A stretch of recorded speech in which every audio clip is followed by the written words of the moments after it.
Hello everyone. के soul talk एक channel बनाई है हमने साहित्यिक रचनाओं को, एक साहित्यिक पृष्ठभूमि को आपके सामने प्रस्तुत करने के लिए। आशा करता हूँ हमारी सृजनात्मक कृतियाँ आपको पसंद आएंगी। शुरुआत कर रहा हूँ, या तो देव का आवाहन करूँगा या अपनी माँ का। माँ नहीं रही तो सोचा माँ के नाम लिखी हुई कविता से ही अपने इस शुभ काम का, शुभ कर्म का आगमन करूं, उनका आह्वान करूं। एक कविता है, आशा करता हूं आपको पसंद आएगी। यादों में मेरी माँ। आज मेरी माँ तो मुझे बहुत याद आई।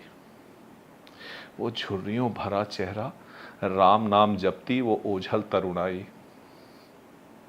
वो थी अपने बउआ की मम्मी, उसकी शीतल परछाई।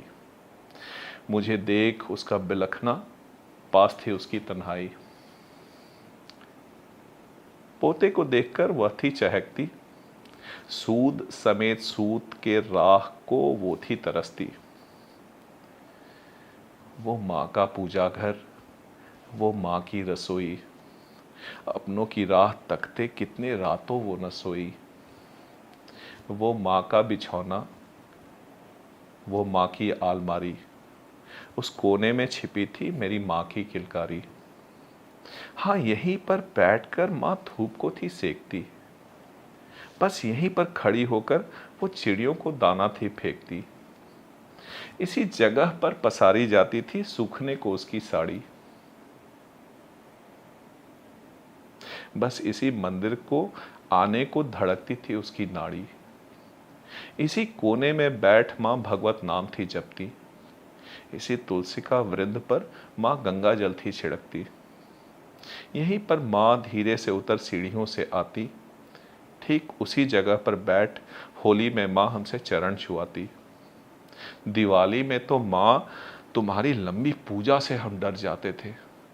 पूजा बाद छूटेंगे पटाखे, इस फरमान से हम बिगड़ जाते थे। छठ के अंतिम अर्घ पर तुम्हें लंगड़कर धीमे से आते देखा था हमने। बोझिल आंखों से सूर्य नमन कर भर आंचल आशीष दिया तुमने। कब सोचा था माँ, अनायास ही ओझल हो जाओगी तुम। कब जाना था अंतिम बेला में हमसे मिल रही हो तुम। जब चंदन घिसा तुम्हारे पैरों पर जा रही थी तुम सज संवर कर। अंतिम यात्रा थी ओ माँ तुम्हारी, अनायास समझा तब कि तुम नहीं रही हमारी। सदगति पाओ माँ, तर्पण अर्पण करता हूँ। सिर्फ यादों में माँ तुम्हें अब मैं रख सकता हूँ।